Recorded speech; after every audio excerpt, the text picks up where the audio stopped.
Hi guys. So we are going to review the stuff we have done so far in this unit. A lot of it is really similar. We're really just trying to solve these trig equations. Some of them are really basic, some of them are a little harder. But in order to do all of these, you really need to know your unit circle. So like we talked about, the most important thing to know is where these radian values are. So we're going to start with those. So 0 and 2 pi are over here. There's pi, pi over 2, and 3 pi over 2. All right, now we're going to do the pi over 6's. Now remember, we start with the smallest one over here, pi over 6, and all of the ones that are closest to the x-axis are going to be pi over 6 values. And they're all of the numbers that are not going to reduce. So the next one would be 5 pi over 6, 7 pi over 6, and 11 pi over 6. And those are all of your pi over 6 radian values. All the middle ones are pi over 4's.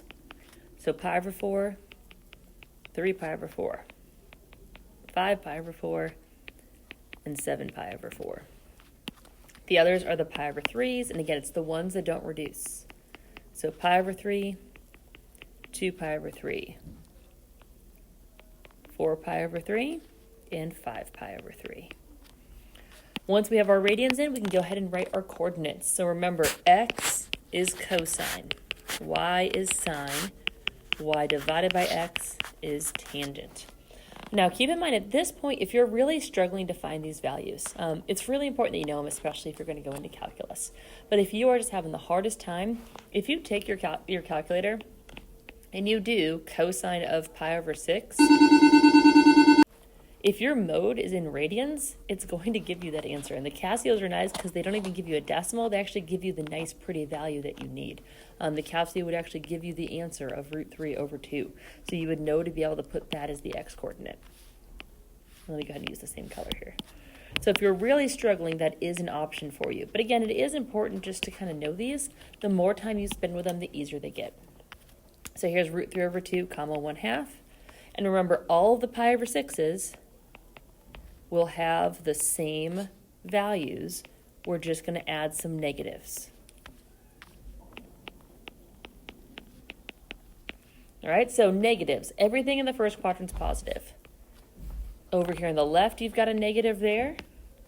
In the bottom left, they're both negative. And then the second one's negative over here. Okay, so again, think about if you were to plot a point. If I were to plot this point, I would go right and then down. That would be positive, comma, negative. All right, let's fill in. I'll fill in the purple ones. That point would be 1, 0, 0, 1, negative 1, 0, and 0, negative 1. Pi over 4's, those are all the root 2 over 2's. So same thing over here, but the first one's negative. Same thing at the bottom, but they're both negative. And then over on the right, the second one is negative. And then finally, the pi over 3's, it's the same numbers, but the 1/2 comes first. And again, if you forget, you can type in cosine pi over 3, and that's going to be your x-coordinate. Okay, that is an option for just double checking yourself. So the first one's negative. They're both negative. And the second one is negative. So those are all your unit circle values. Now, the other thing I recommended was, since you've been doing these for a while now, you hopefully know them pretty well, I'm going to go ahead and also put the tangents on there, just because we're going to use them a couple times. If it takes you an extra 5 seconds to put it on there, it'll save you some time in the end. So y divided by x, 0 divided by 1 is 0. 1/2 divided by root 3 over 2, that's 1 over root 3, which is root 3 over 3. Again, if you're not sure, it's just remember, it's y divided by x. And if you're really struggling, you could plug it into a calculator. All right, root 2 divided by root 2 is 1. And then we'd have root 3 here. And then this one would be undefined. Those same numbers would continue over here on this side. But they would be negative in this quadrant. They would be positive down here. And they'd be negative over here. So that can help you a little bit on the tangents if you want to just go ahead and put those on there. Now you don't need to. The x's and the y's are enough, and you can always just do y divided by x if you need to. All right, so using that unit circle, we are going to answer all the rest of these questions. So cosine x equals 1/2. That means look for the x coordinate. So we're looking for an x coordinate of a positive 1/2. There's one. There's another. So pi over 3 and 5 pi over 3. Secant. So secant is the reciprocal of cosine, which means you do 1 divided by. We do need to rationalize that, which gives us root 2 over 2. X coordinate of root 2 over 2, 2 places, pi over 4, and 7 pi over 4.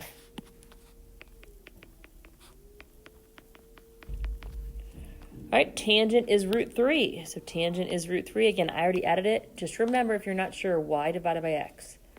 Pi over 3 and 4 pi over 3.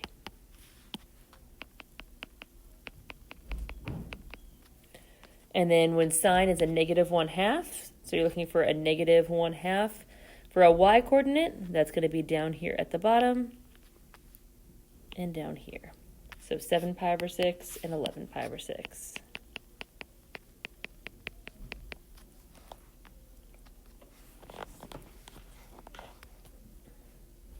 All right, now same thing here. It says all possible values. We're going to do the exact same first step. The only difference is whatever we find, we're going to write plus 2 pi n after it. Because remember, you can add a full circle and still get an answer that technically works. So negative root 3 over 3. So tangent is negative in these two. It's root 3 over 3. That's going to be at 5 pi over 6 plus 2 pi n and 11 pi over 6 plus 2 pi n. Sine is negative 1. Only happens in one place. 3 pi over 2. Since it says all, put plus 2 pi n. Tan x equals 0. So y divided by x equals 0. That means 0 divided by something. So y is 0. That's 0 and pi.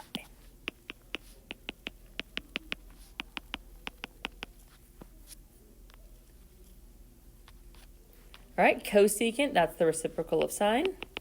So we're going to flip the 2 to 1 over 2. Sine is a positive 1/2 at pi over 6 and 5 pi over 6. Now, if you wanted to, on this one, there actually is a simpler way you could write it. You could just say 5 pi over 6 plus pi n, because those values are pi away. Same thing here, you could just say pi n. That would be the simplest way to write your answer. Now, it's okay if you go ahead and do it this way, that's how we're used to it, but if you want to write it the simplest way possible, that's what you do. All right, so now we're going to go to those we're going to do a domain and range. So just remember, these are your inverse trig functions, sine inverse and cosine inverse. And remember, we kind of cut off, we don't really use the whole graph. That's because if that graph continued, if you remember, it wouldn't be a function. So we cut it off and it has that restricted range. So our domain here is negative 1 to 1 with a bracket. The range is negative pi over 2 to pi over 2. Over here, your domain is negative 1 to 1, and your range is 0 to pi.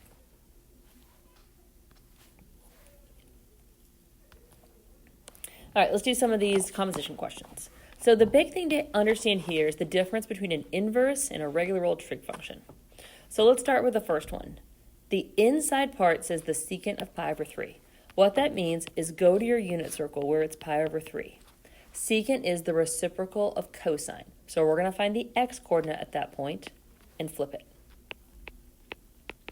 Now we have a new question, cosecant inverse of 2. Well, cosecant is the reciprocal of sine, so now we flip it. Sine is 1/2 at pi over 6. And since we're doing these composition questions, the only answer we're going to put is that one in that restricted range. So we just need that one answer. Now these are really easy to check on the calculator.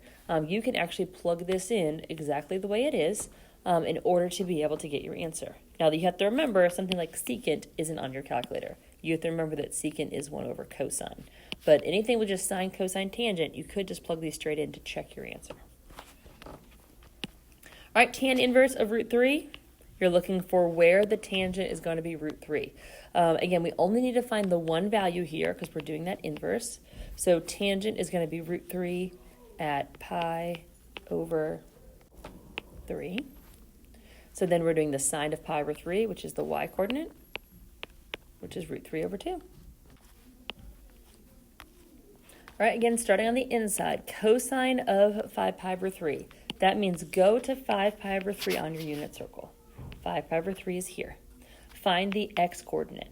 The x-coordinate at that point is 1/2. Now we have a new question, sine inverse of 1/2. Find where the y-coordinate is 1/2, and that's pi over 6. All right, now these next two are very tricky because they are different questions, even though they look very similar. So remember the difference between an inverse and just your regular trig value. Sine inverse of 0, that means what angle has a y-coordinate of 0. So where we find the y-coordinate of 0 is at 0. Now we're doing the cosine of 0. That means go to 0 on your unit circle and write down the x-coordinate, which is 1. The next question starts very similar, but we're not doing sine inverse, we're doing the sine of 0. That means go to 0 on your circle and write the y-coordinate. Well, the y-coordinate at 0 is 0. Now our second question is different. This is cosine inverse of 0. So this is saying what angle, our answer will be a radian value, gives us 0 as an x-coordinate. And that happens at pi over 2. Again, if you're struggling with these, if you want to plug them in, you can. Just make sure your mode is in radians, but you can do that to kind of double check yourself because some of these, especially these ones here, these are a little bit trickier to do. All right, the next one you'll notice that doesn't fall on our unit circle. And this also has a typo that should be corrected on your review, but that is tan inverse. That should be an inverse on the inside. Sorry about that, guys. So what we do for this one is we draw a triangle. So tan inverse of 5 over 12.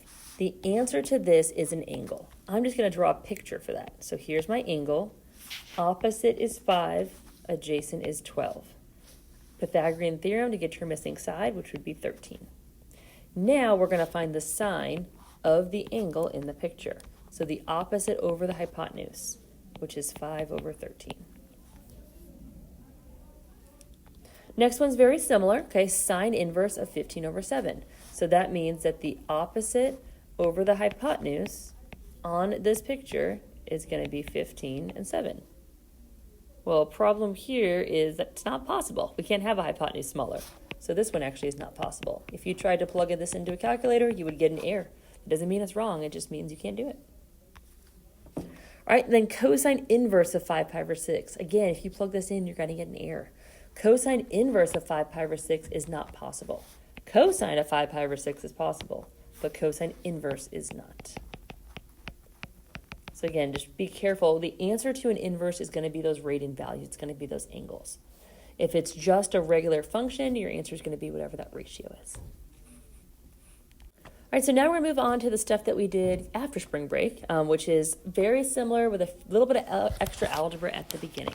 So in order to solve these equations, we're going to get the trig function by itself. So I'm going to get tangent by itself. The first thing I'm going to do is I'm going to subtract 15. Then I'm going to divide by 6. Now I'm going to find where the y divided by x is 1. That happens at pi over 4 and 5 pi over 4. All right, let's try the next one. There's tangent or sines on both sides. So let's get them together. Let's subtract the 3 sines to get them both on the same side. Now I'll get the sine by itself. So let's subtract 8, divide by 2, find where the y-coordinate is -1.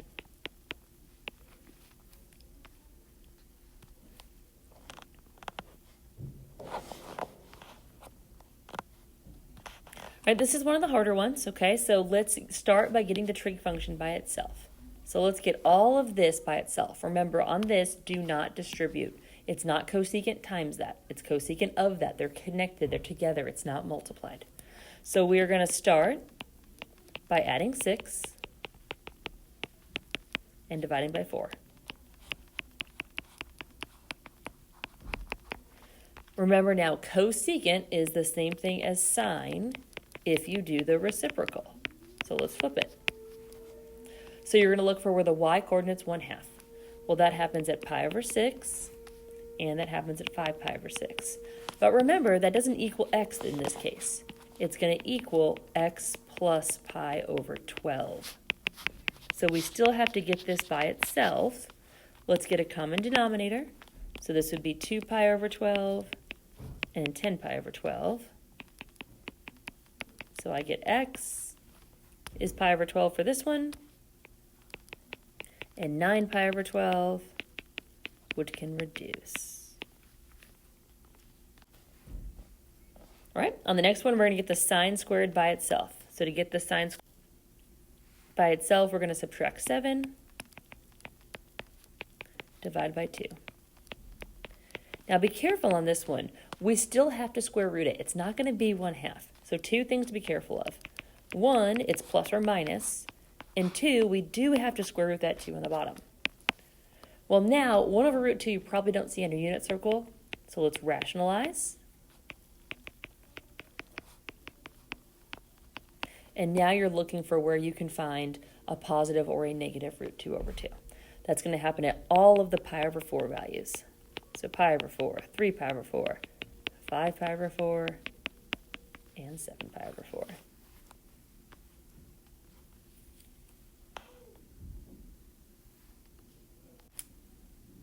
Now we're going to look at some factoring. All right, so remember 2 types of factoring. It could be a GCF or it could be 3-term. Check for your GCF first. So in this case, you have 2 terms. Both of those terms have a secant. So the first thing I'm going to do is factor out the secant. If I factor secant out of that first term, I'm left with tangent. If I factor secant out of this term, I'm left with 1. So I get 2 possible answers here. Secant x equals 0, and tan x minus 1 equals 0. Remember, secant is the reciprocal of cosine. So I would take the reciprocal, which is 1 divided by. Problem here, 1 divided by 0 doesn't happen. Okay, this is not actually going to give us any answers. For this part, I should say. So that part right there, we don't need to worry about. So let's just solve this one over here. Tangent's going to be 1 at pi over 4 and 5 pi over 4. Next one's very similar, but we have to do a step first. Now remember, do not divide by cosine. You'll lose part of your answer. So let's set this all over on the same side. And again, check for a GCF. Both terms have a cosine. We're going to factor that out. And then we can set each factor equal to 0. So if cosine is 0, that means the x-coordinate is 0. The x-coordinate is 0 at pi over 2 and 3 pi over 2. We're also looking for where the y-coordinate is 1, which is pi over 2. Now, you don't have to write it twice, okay? If it's there, it's there. So as long as we include it in our final answer, that's okay. All right, so the last factoring that we're going to look at is the 3-term factoring. Now remember, whenever we do 3-term factoring, it has to, or any type of factoring, it has to equal 0. So the first thing that I'm going to do is subtract 7.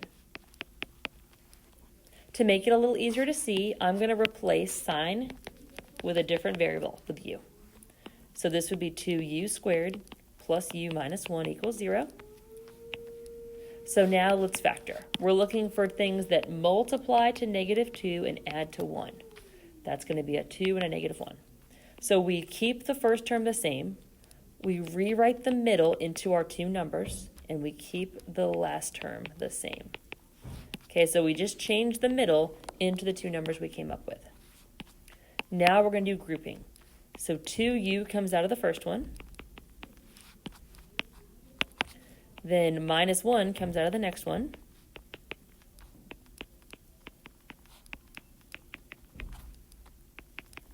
Then set each factor equal to 0.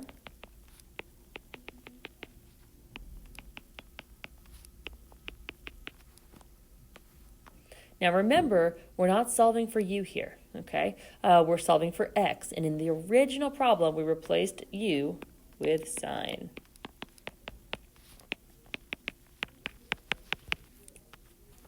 So sine is the y-coordinate. So you're looking for where the y-coordinate is 1/2. That's going to occur at pi over 6 and 5 pi over 6. And then you're looking for the y-coordinate is -1. And that happens at 3 pi over 2. All right, last one. Again, 3-term factoring. We got to set it equal to 0. I'm going to let u take the place of tangent. Looking for numbers that multiply to 1 and add to -2. Now, since there's no number out in front, this is going to be a lot easier. My answers are just going to be those numbers. If there's no number out in front, I don't have to go through that longer process. All right, so I get u minus 1 equals 0. It's there twice, but again, I only need to do it that one time. So u is 1. So tan x is 1. That happens at pi over 4 and 3 pi over 4. All right, so that is it. If you have any more questions besides what's on here, feel free to come in and ask any questions you may have.